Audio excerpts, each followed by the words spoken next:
Hi students, welcome to my YouTube channel M Class Maths Tuition।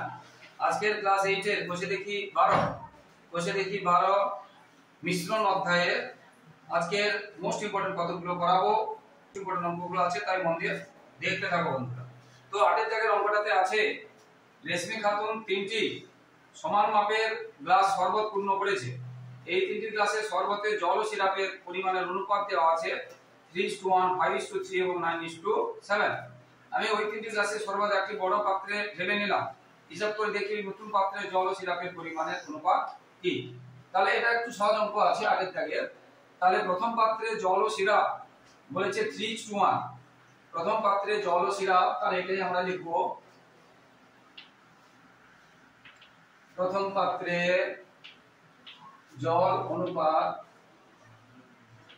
প্রথম পাত্রে জল অনুপাত সিরাপ কত আছে 3:1।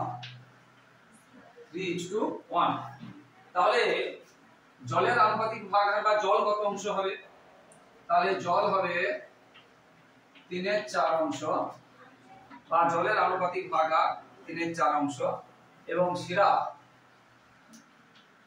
সিরাপ হবে 1/4 অংশ। এই 3 আর 1 যোগ করলে 4, 3 আর 1 যোগ, এটা জল এটা সিরাপ, তাহলে 3 আর 1 জল 4 হলো। তাতে সিরাপ কত আর জল কত, সিরাপ 1 আর জল 3 হয়ে গেল প্রথম পাত্রে। এবার দ্বিতীয় পাত্রে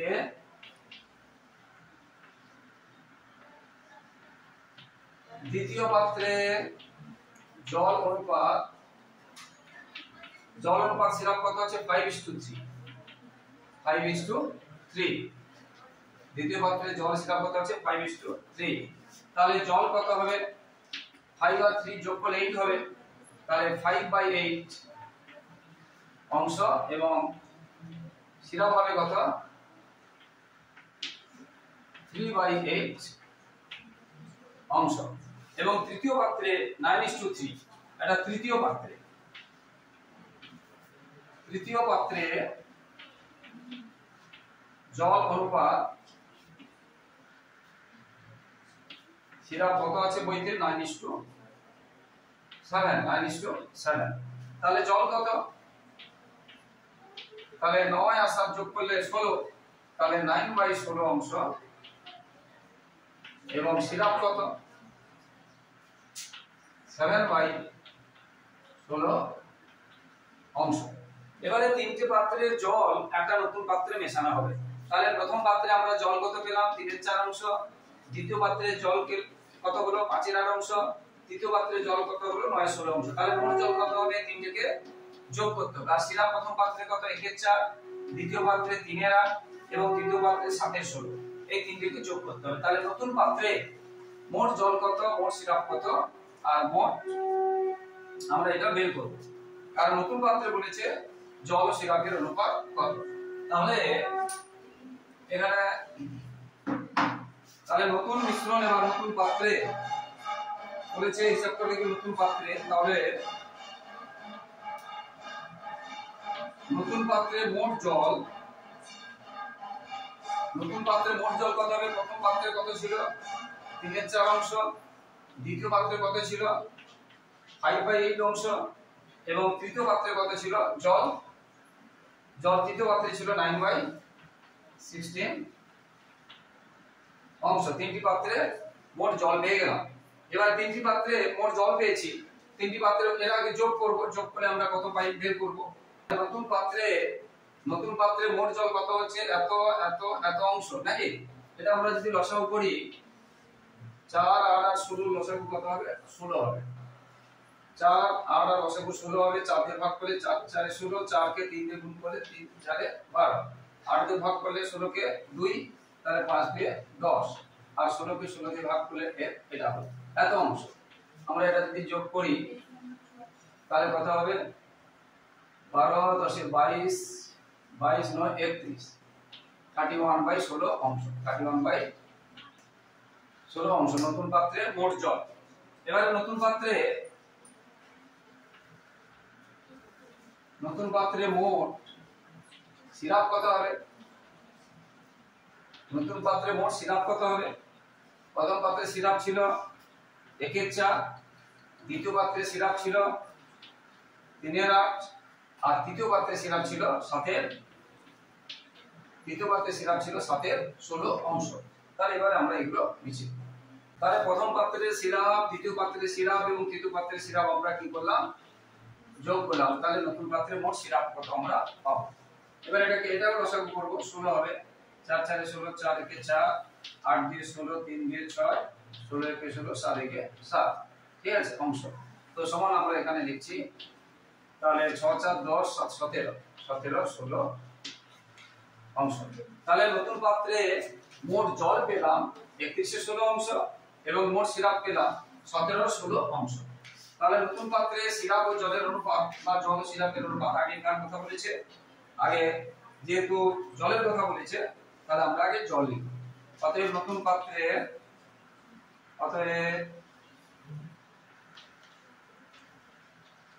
পাত্রে জল অনুপাত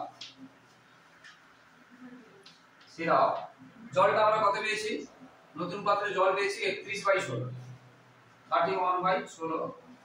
আর সিরাপ কত পেয়েছি 17/16, 17/16। এটা আমরা এখানেই করছি, তোমরা নিচে এখানেই করবে, দেখা যাবে না হয়তো এখানেই করছি। 16 16 আমরা কমিয়ে দিলাম। 16 16 কমিয়ে দিলে 31/17 আছে। আমার 17 একটা মৌলিক সংখ্যা, 31 ও মৌলিক সংখ্যা। হ্যাঁ, তাহলে আর কাটবে না, তাহলে এটাই উত্তর। তাহলে নতুন পাত্রে এটা উত্তর হয়ে গেল। জল ও সিরাপের অনুপাত কত হলো, 31:17। 11 দাগের অঙ্কটা, একটা শরবতে 5:2 অনুপাতে সিরাপ ও জল মেশানো আছে। ওই শরবতের কত অংশ তুলে নিয়ে তার পরিবর্তে সমপরিমাণ জল ঢাললে সিরাপ ও জলের পরিমাণ সমান সমান হবে। এটা কিন্তু মোস্ট ইম্পর্টেন্ট, একদম আসবেই আসবে। 11 দাগেরটা কিন্তু মোস্ট ইম্পর্টেন্ট, একদম আসবেই আসবে, ধরে নাও 11 দাগেরটা মোস্ট ইম্পর্টেন্ট, 11 দাগেরটা। তাহলে বলেছে নতুন পাত্রের কতটুকু অংশ তুলে নেওয়া হবে। তাহলে ধরিলাম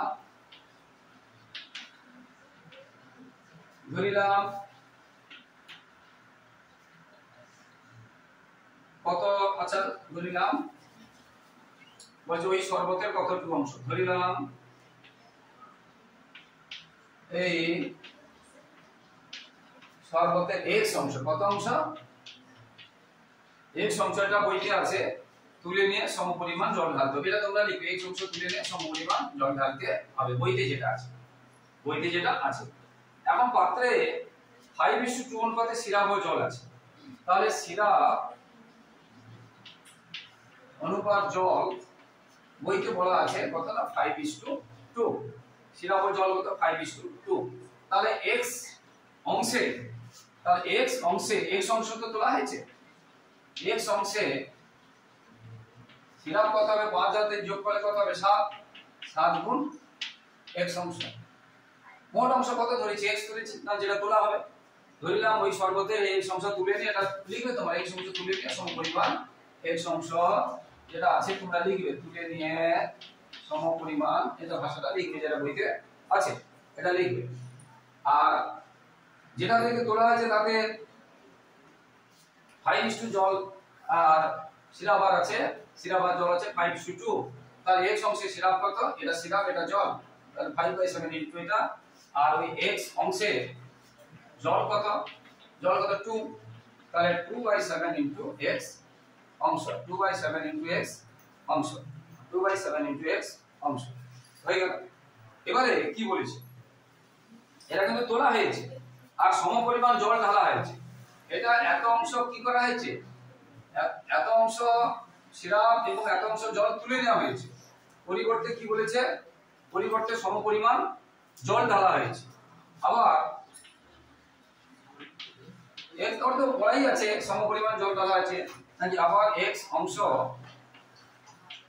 জল কেবল বলেছে সমপরিমাণ জল ঢালা, সমপরিমাণ জল ঢালা, অর্থাৎ x অংশ জল ঢালা হলো, x অংশ জল কি করা হয়েছে, ঢালা হয়েছে। ঠিক আছে, তাহলে একদম প্রথমে সিরাপ কত ছিল, কমেছে কত, সিরাপ কমেছে কত, এত অংশ। এটা কি কমেছে, এত অংশে সিরাপ মানে এত অংশ মানে কি, এত অংশ কমেছে, জল এত অংশ কমেছে, আবার জল এত অংশ ঢালা হয়েছে মানে এত অংশ জল বেড়েছে। তাহলে শেষে মোট সিরাপ কত হবে? মোট সিরাপ হবে কত? দেখো একদম প্রথমে 5 আর 2 ছিল, অনুপাত করলে কত হবে? 5 আর 2, 5 2 7, তাহলে 5 এর 7 অংশ ছিল। ভালো করে বোঝো, ওটা আমি লিখিনি, আগে লিখে দিলে ভালো হতো। এটা আগে সিরাপ ও জল এত তো আছে, অনুপাত আছে, ঠিক আছে চলবে। মোট সিরাপ প্রথমে কত ছিল? 5 অনুপাত 2 ছিল, তো তাহলে সিরাপ কত ছিল? 5 আর 3 যোগ করলে 7, 5 এর 7 অংশ। এবারে তার মধ্যে কমেছে কত? সিরাপ কমে গেছে তো 5x/7 অংশ। আর নতুন করে সিরাপ দেওয়া হয়নি আর বাড়েনি, তাহলে এটাই থাকলো অংশ। এবং সেটা আমরা যেহেতু 7 7 মিলে গেছে, তাহলে উপরে লিখব 5 - 5x অংশ। কিন্তু এখানে কিন্তু বিয়োগ করা যাবে না, x এর সঙ্গে x নেই, বিয়োগ করা যাবে না। তাহলে শেষে মোট জল কত হবে? প্রথমে জল কত ছিল? 5 আর 2 যোগ করলে 7, তাহলে 2/7 ছিল। আর জল কমেছে কত? 2x/7 কমেছে। আবার ঢালা হয়েছে কত? x ঢালা হয়েছে, তার নিচে একটা x দিয়ে দিলাম অংশ। আবার বলছি, এই একদম প্রথমে সিরাপ আর জল কত ছিল? 5:2। তাহলে সিরাপ কত অংশ ছিল? 5 আর 2 যোগ করলে 7, তাহলে 5/7, আর জল ছিল 2/7। তাহলে প্রথমে সিরাপ ছিল এত, কমেছে কত? এটা বের করেছি, যেটা অংশ তুলে নেওয়া হয়েছে। অংশ তুলে নিলে সিরাপ কমছে এত, জল কমছে এত। আবার সিরাপ নতুন করে দেওয়া হয়নি, কিন্তু জল নতুন করে দেওয়া হয়েছে। যতটা তুলেছিলাম সিরাপ এবং জল, ঠিক ততটা শুধু জল দেওয়া হয়েছে। এবার এটাকে যদি আমরা একসাথে করি, দেখা যাচ্ছে কিনা, এটা 7 7 মিলে গেছে, ঠিক আছে। তাহলে 2 বিয়োগ 2x, এখানে ঠিক আছে, যুক্ত 7x হবে। তাহলে এটা হবে 2 - 2x প্লাস 7x। 7 7 1 এর লসাগু 7 হবে, এখানে 1 আছে যেহেতু, এখানে 7, তাহলে 7x হবে। আর বাকিগুলো মিলে গেল 2 - 2x প্লাস 7। এটাকে আমরা কাজ করব, এখানে একটু কাজ হবে। তাহলে এটা সমান কত হবে? নিচে আছে 7, 2 - 2x প্লাস 7x, তাহলে 2 - 2x প্লাস 7x, তাহলে কি হবে? 2 প্লাস 5x, 2 প্লাস 5x এত অংশ। এখানে যেটা ছিল, এটা কি? এটা জল, আর এটা কি? সিরাপ। এবারে বলেছে এরকম করার পরে জল ও সিরাপ সমান সমান হবে, জল ও সিরাপ সমান সমান হবে। তাহলে আমরা লিখব শর্তানুযায়ী আমরা কি লিখব? এটা এবং এটা কি হবে? সমান সমান হবে। এটা এবং এটা কি হবে? সমান সমান হবে, কারণ জল আর সিরাপ সমান সমান।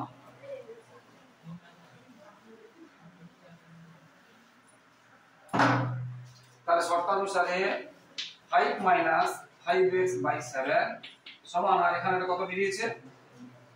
জল, এটা সিরাপ, আর জল কত বেরিয়েছে?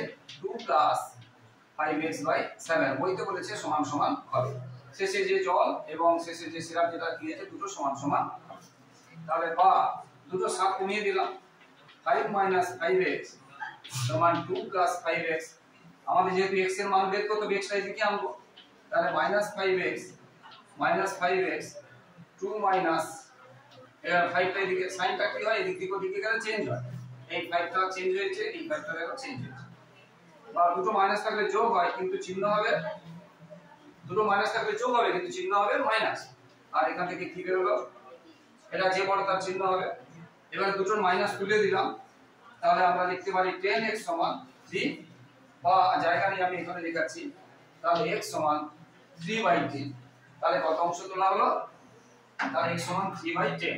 তাহলে যেটা বলেছে কত অংশ সিরাপ না সর্ব, কত অংশ সর্ব তুলে নেওয়া হবে। তাহলে আমরা এটা উত্তর ভাষা দিয়ে লিখব, শুধু কিন্তু x লিখে উত্তর লিখে দিলে হবে না, তোমাদের লিখতে হবে অতএব 3 এর 10 অংশ যেটা চেয়েছে, ওই সর্বতের কত অংশ তুলে নেওয়া হবে। অতএব ওই সর্বতের 3 এর 10 অংশ তুলে নেওয়া হবে। এটা কিন্তু মোস্ট ইম্পর্টেন্ট অঙ্ক, এটা কিন্তু মোস্ট ইম্পর্টেন্ট, একদম আসবে। তার आंसर কি হলো? 3 এর 10, 3 এর 10 অংশ তুলে নেওয়া। এবার 14টা পড়াচ্ছি। এবারে 14টা কি আছে? 14তে আছে এক প্রকার সিরাপে জল এবং অবশিষ্টাংশের পরিমাণের অনুপাত 89:11। এইরূপ 22 লিটার সিরাপে আর কত লিটার জল মেশালে জল ও অবশিষ্টের পরিমাণ, এটা কিন্তু একদম আগে আমরা যেটা করিয়েছি, আমরা যেটা আগে করিয়েছি একদম ওই অঙ্কগুলো আমরা 1 2 3 4 এর দাগের যে অঙ্কগুলো করিয়েছিলাম, ওই দাগের অঙ্কগুলো এর মধ্যে এলাম। আমরা আগে যে 1 2 3 4 করিয়েছিলাম এই দাগের অঙ্কের মধ্যে 14 দাগের একদম সহজ।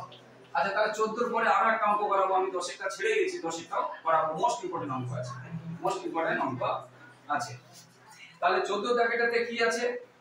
এক প্রকার সিরাপে জল ও অবশিষ্টাংশের পরিমাণ 89:11। তাহলে কি দেওয়া আছে? জল আর জল আছে, আর কি আছে? অবশিষ্টাংশ আছে। কত? জল অনুপাত অবশিষ্টাংশ। বইতেই দেওয়া আছে জল অবশিষ্টাংশের অনুপাত আছে কত? 89:11। তাহলে এর 22 লিটারে জল কত থাকবে? তাহলে 22 লিটার সিরাপে, মানে এটা সিরাপে জল আছে, সিরাপে জল অনুপাত অবশিষ্টাংশ নিয়ে সিরাপটা হয়েছে। তাহলে 22 লিটার সিরাপে অতএব 22 লিটার সিরাপে তাহলে 22 লিটার সিরাপে আমরা যদি নিচে লিখি সিরাপে, তাহলে জল কত হবে? এটা দুটো যোগ করতে হবে, এটা যোগ করতে হবে 89 90 এটা 10 100। তাহলে 89/100। প্রথমে এটা কি আছে? জল। তাহলে এটা জল আর এটা কি? সিরাপ, মানে অবশিষ্টাংশ। সিরাপ মানে অবশিষ্টাংশ, জল এটা অবশিষ্টাংশ। এই দুটো যোগ করলাম 89 90 10 100 ইনটু কত লিটার? 22 litre into 22 litre.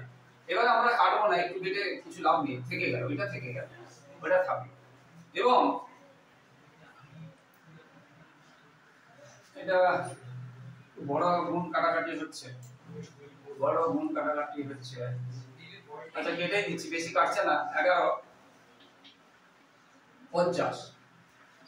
তাহলে নিচে থাকলো কত? 50, আর উপরে 11 99 9 থাকলো 9 11 8 88 আর 9 8 8 17 7। তাহলে কত হলো? এটা জল। এবার অবশিষ্টাংশ,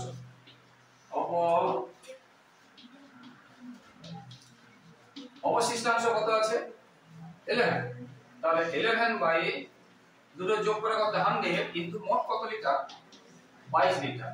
এটা ঠিক একই রকম কাটবো। এটা আমরা কাটলে কি পাবো? নিচে 50 পাবো, আর 11 এখন আমরা গুণ করলে জানি এত লিটার। লিটার কিন্তু লিখতে হবে, এখানে জায়গা নেই, কিন্তু লিটার লিখতে হবে, লিটার লিখতে হবে। তাহলে 22 লিটার সিরাপে জল আছে কত?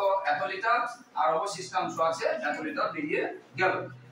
এবারে কি বলেছে? আর কত লিটার জল মেশালে? আমরা জানি না, তাহলে ধরিলাম আর x লিটার। বইতে যেটা বলেছে আর কত লিটার জল মেশালে, আর কত লিটার জল মেশালে ধরিলাম আর x লিটার জল মেশালে, যেটা বইতে ভাষাটা আছে তোমরা ওইটা লিখবে। ধরিলাম আর x লিটার জল মেশালে জল অবশিষ্টাংশের পরিমাণের অনুপাত হবে 90:10। এটা মেশালে জল ও, বইতে লেখা আছে,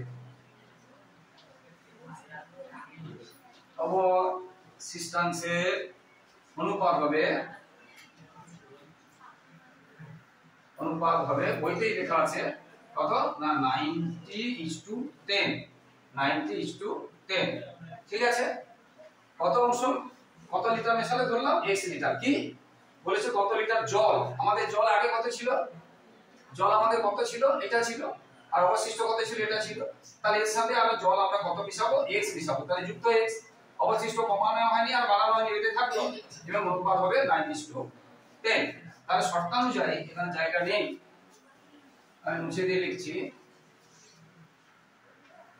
এটা জল। তাহলে শর্তানুযায়ী বা শর্তানুসারে তাহলে আমরা লিখতে পারি জল বাই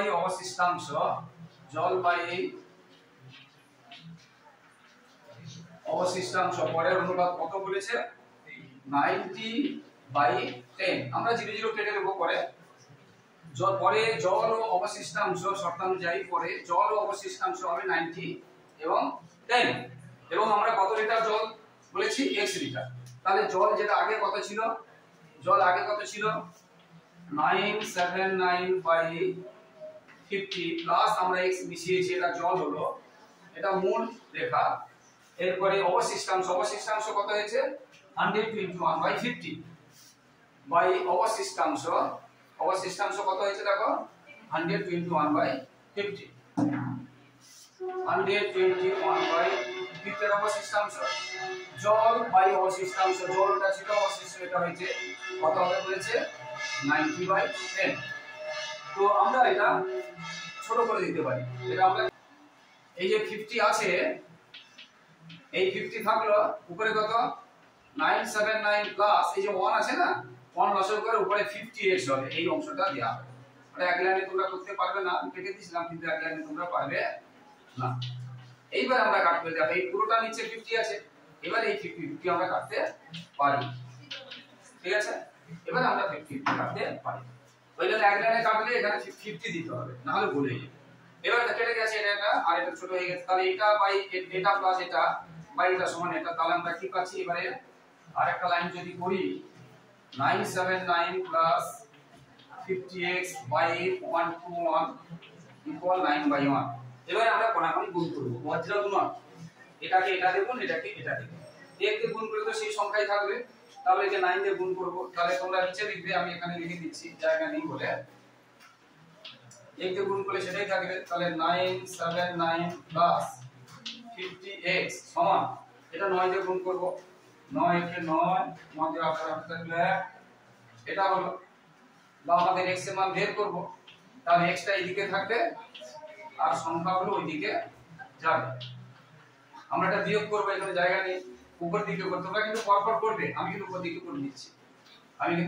করে দিচ্ছি, তোমরা পরপর করবে। বা 50x সমান এটাকে আমরা বিয়োগ করব, 9 থেকে 9 গেলে 0, 8 থেকে 7 গেলে 1, আর এখানে 10 থেকে 1 গেলে 9 গেলে 1, বা x সমান তাহলে কত হবে 110/50, আমরা 0 0 কেটে দিতে পারি, 5 2 10, 5 2 10, আবার 1 নামলো, আবার 5 2 10, 2.2 লিটার যেটা বলা আছে জল মেশাতে হবে, এটাই নির্ণয় উত্তর, ঠিক আছে। ভীষণ ইম্পর্টেন্ট, কিন্তু পরের অঙ্কটা যেটা করাচ্ছি ভীষণ ইম্পর্টেন্ট, মন দিয়ে দেখতে থাকো তোমরা। 10 এর দাগেরটা করাচ্ছি, 10 এর দাগেরটা কিন্তু মোস্ট ইম্পর্টেন্ট, 10 এর দাগেরটা মোস্ট ইম্পর্টেন্ট অঙ্ক, মন দিয়ে দেখো। আমি ছেড়ে গেছিলাম, দুই প্রকার স্টেনলেস স্টিলে ক্রোমিয়াম ও স্টিলের অনুপাত আছে 2:11 এবং 5:21। এই দুই প্রকার স্টেনলেস স্টিল কি অনুপাতে মেশালে নতুন স্টেনলেস স্টিলে ক্রোমিয়াম ও স্টিলের অনুপাত হবে 7:32। এটা ভীষণ ইম্পর্টেন্ট, বলছে দুই প্রকার স্টেনলেস স্টিল কি অনুপাতে মেশালে, 10 এর দাগেরটা। তাহলে ধরিলাম প্রথম প্রকার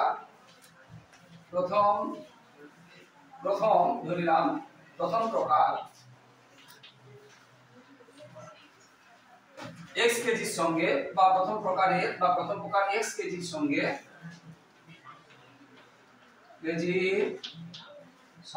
দ্বিতীয় প্রকার যারা স্টেনলেস স্টিল, দ্বিতীয় প্রকার স্টেনলেস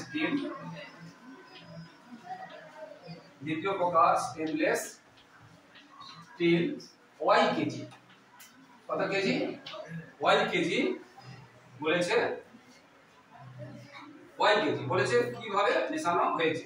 তাহলে প্রথম প্রকারের x কেজি সঙ্গে দ্বিতীয় প্রকারের y কেজি মিশ্রিত করা হয়েছে, এটা ধরলাম, ঠিক আছে।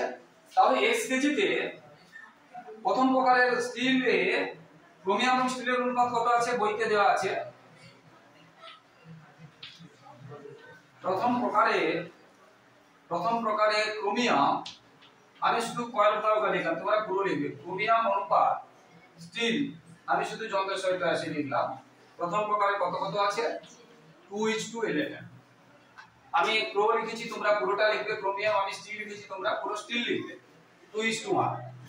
তাহলে প্রথম প্রকারে কত কেজি নিয়েছে? x KG. আমরা আনুপাতিক ভাগ আর বের করছি না, বড় হয়ে যাবে বলে। তাহলে প্রথম প্রকারে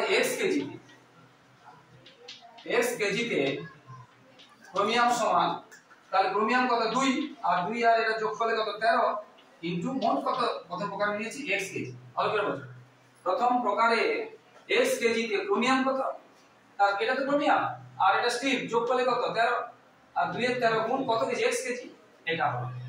এবারে প্রথম প্রকার x কেজিতে স্টিল কত? স্টিল কত? 11/30 ইনটু x কেজি। এটা থাকলো প্রথম প্রকার। এবারে দ্বিতীয় প্রকারে y কেজি নেওয়া হয়েছে এবং দ্বিতীয় এটা এইভাবে থাকলো, এটা থাকলো, এটা তোমাদের একটু মনে রাখতে হবে। তাহলে এটা 2x/13 একটা থাকলো আর 11x/13 একটা থাকলো, মুছে গেছে। এটা 2x/13, এটা গুণ করলে 11x/13 থাকবে, কারণ জায়গা লাগবে।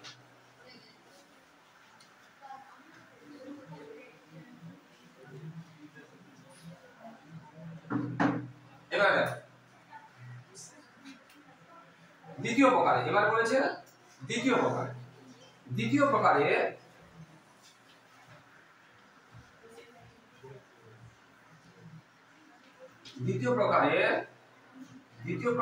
ক্রোমিয়াম আর স্টিলের অনুপাত কত? এটা ক্রোমিয়াম আর এটা স্টিল, ক্রোমিয়াম আর স্টিলের অনুপাত কত আছে দ্বিতীয় প্রকারে? 5:21। দ্বিতীয় প্রকারে ক্রোমিয়াম আর স্টিল কত আছে? 5:21। তাহলে দ্বিতীয় প্রকারে কত কেজি নিয়েছিলাম? y KG. তাহলে দ্বিতীয় প্রকারে y কেজিতে ক্রোমিয়াম কত? এটা ক্রোমিয়াম, যোগ করলে কত হবে? 26 আর এটা 5 ইনটু কত কেজি ধরেছি? y KG.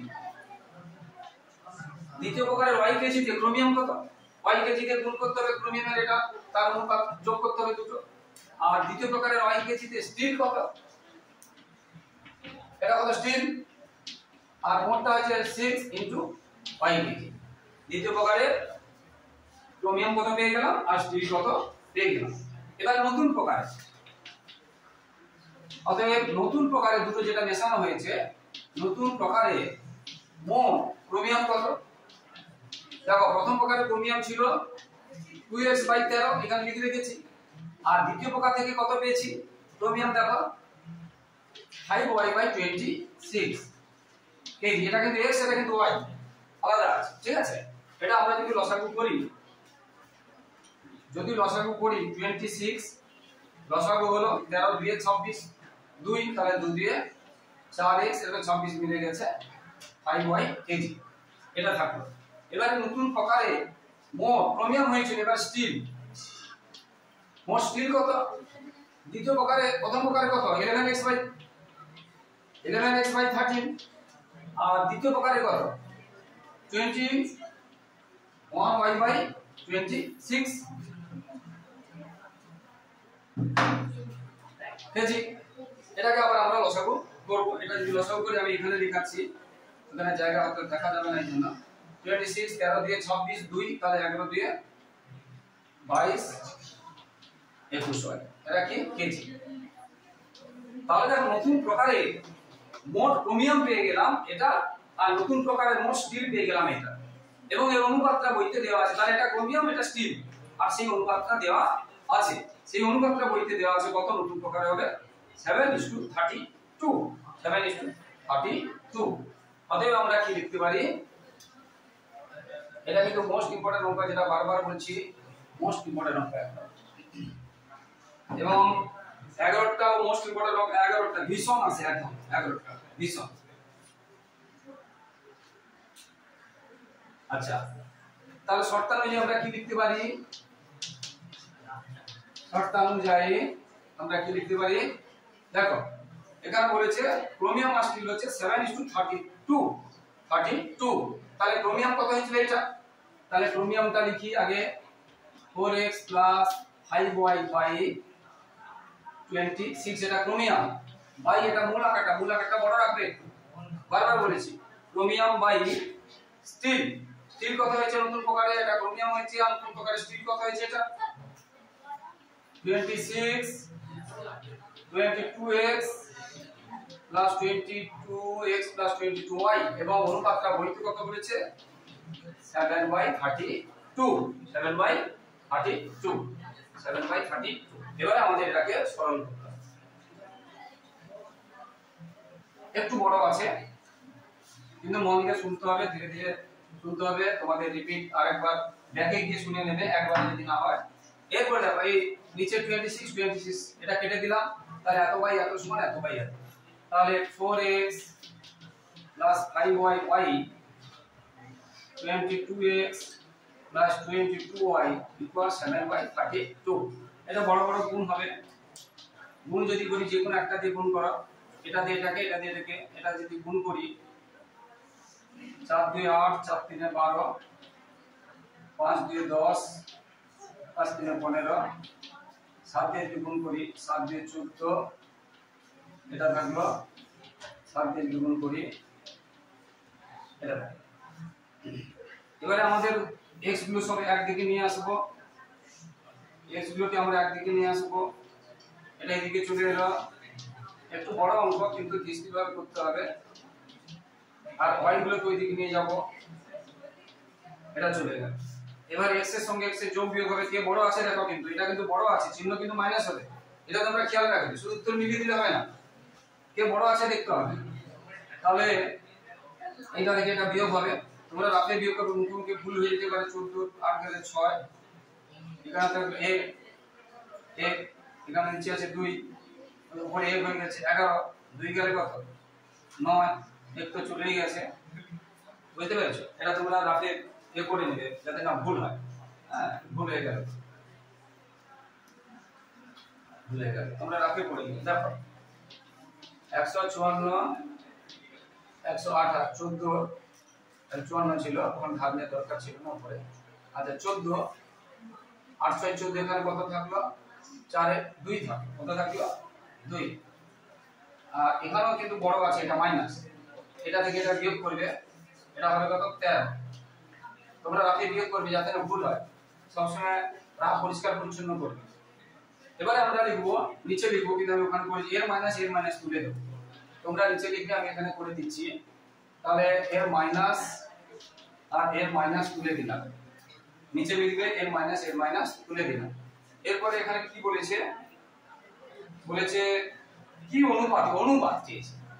তাহলে আমরা অনুপাত মানে আমরা কি জানি, নিচে x বাই, এখানে একটা ব্যাপার আছে, একসাথে লিখে x টা x এর সাথে কি গুণ ছিল 26, এটা হবে না। আমি বলছি যদি আমি এটা লিখি, আমরা তো জানি কোনাকুনি গুণ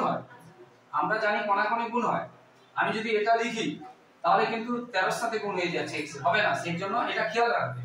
তাহলে x এর সঙ্গে 26 আছে মানে যে x টা এখানে 26 টা হবে তা কিন্তু নয়, এখানে হবে।